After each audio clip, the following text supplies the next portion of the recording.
दोस्तों, हमारे भारत के हॉन्टेड प्लेस की जब बात होती है तो उसमें भानगढ़ किले का नाम सबसे ऊपर आता है। राजस्थान में मौजूद इस 500 साल पुराने किले का लोगों में कुछ ऐसा खौफ है कि यहाँ पर लोग दिन में जाने से भी कतराते हैं और यहाँ तक कि कहा जाता है कि रात के समय में जो कोई भी इस किले में जाता है उसे कभी भी वापस लौटकर नहीं आता है। इसीलिए सरकार ने भी खुद बाकायदा बोर्ड लगाकर रात के समय में इस किले में जाने से प्रतिबंध लगाया हुआ है।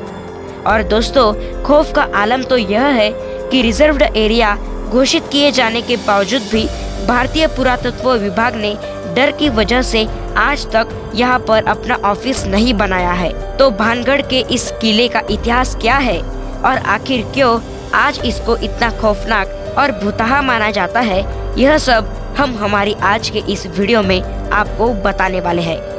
दोस्तों, भानगढ़ के इस किले का निर्माण अमीर के शासक राजा भगवान दास ने सन 1573 में अपने छोटे बेटे माधो सिंह के लिए करवाया था।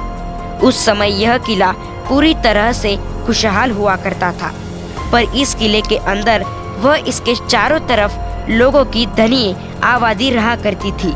लेकिन फिर अचानक एक ऐसी अनहोनी हुई जिससे कि इस किले की खुशियाँ हमेशा के लिए खत्म हो गई और एक समय खुशहाल नजर आने वाला यह विशाल किला एक भुतहा जगह में कैसे बदल गया। लोगों के मन में इस किले का एक ऐसा खौफ बढ़ गया कि उन्होंने इसको छोड़ना ही शुरू कर दिया, जिसका नतीजा यह हुआ कि किला और इसके आसपास का इलाका पूरी तरह से वीरान हो गया। यहाँ तक कि आज भी यह किला सैकड़ों सालों से इसी तरह से वीरान पड़ा हुआ है, जो कि दिखने में बेहद ही खौफनाक नजर आता है। इसके बारे में लोग यह बताते हैं कि इस किले से लोगों की चीखने चिल्लाने, रोने और घुंघरों की रहस्यमय आवाजें आती है। साथ ही बहुत से लोग यह भी दावा करते हैं कि जो कोई भी इस किले में रात के समय गया है वह कभी भी वापस लौटकर नहीं आया है। और यही वजह है कि दिन में भी बहुत कम लोग ही इस किले के अंदर जाने की हिम्मत करते हैं। अब ऐसे समय में ये सवाल तो मन में जरूर आता है कि आखिर इस किले के साथ ऐसा क्या हुआ था कि इसको इस तरह से शापित और भुतहा माना जाने लगा। असल में इस किले के हॉन्टेड होने के पीछे लोगों द्वारा एक नहीं बल्कि कई अलग अलग कहानियां बताई जाती है, लेकिन उन सभी में सबसे फेमस, जिस पर लोगों द्वारा सबसे ज्यादा भरोसा किया जाता है, वो है राजकुमारी रत्नावती की कहानी।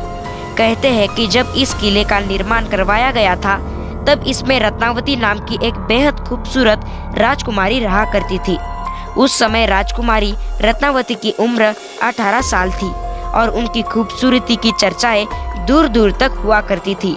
उनकी सुंदरता की वजह से ही बहुत से अलग अलग सियासतों के राजकुमार उनसे शादी करने की इच्छा रखते थे, जिसके चलते अक्सर ही राजकुमारी रत्नावती के लिए शादी के प्रस्ताव आते ही रहते थे।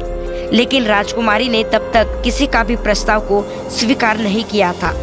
अब एक बार राजकुमारी अपनी कुछ सहेलियों के साथ कुछ खरीदारी के लिए बाजार गई हुई थी और बाजार में इत्र की एक दुकान पर रुकी और वहां से अपने लिए इत्र खरीदने लगी। इतने में ही उस दुकान के कुछ दूरी पर खड़े सिंघिया सेवड़ा नाम के एक व्यक्ति की नजर राजकुमारी पर पड़ी। सिंघिया सेवड़ा इसी राज्य का रहने वाला था और वो काले जादू का महारथी माना जाता था। राजकुमारी रत्नावती की सुंदरता को सिर्फ एक नजर में देखते ही सिंघिया उन पर पूरी तरह से फिदा हो गया और वो टकटकी लगाए राजकुमारी को घूरता रहा। और उसी पल उसने अपने मन में ही ये तय कर लिया कि वो राजकुमारी को किसी भी कीमत पर हासिल करके रहेगा, क्योंकि अब तंत्र मंत्र और काला जादू जानता था।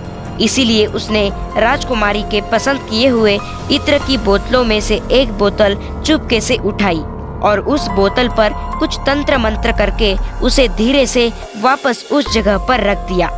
असल में वह अपने तंत्र मंत्र की विद्या की मदद से राजकुमारी को अपने वश में करना चाहता था और उसका यह प्लान काफी हद तक सफल भी हो गया था, क्योंकि राजकुमारी ने उसे इत्र के साथ छेड़छाड़ करते हुए देखा भी नहीं था। और फिर राजकुमारी इत्र की शीशी लेकर अपने किले की तरफ वापस जाने लगी। साथ ही सिंघिया सेवड़ा भी छिप छिप कर राजकुमारी का पीछा करने लगा। हालांकि अभी राजकुमारी सिर्फ कुछ दूर पहुंची ही थी, तभी उनकी एक सहेली ने बताया कि अनजान व्यक्ति ने इत्र की शीशी पर तंत्र मंत्र किया हुआ है। असल में राजकुमारी की उस सहेली ने सिंघिया सेवड़ा को इत्र की शीशी पर काला जादू करते हुए देख लिया था, लेकिन वो डर की वजह से दुकान में कुछ भी नहीं बोल पाई थी। अब राजकुमारी को जैसे ही काले जादू की बात पता चली, उन्होंने वो इत्र की शीशी रास्ते में पड़े हुए एक विशाल आकार के पत्थर पर दे मारी।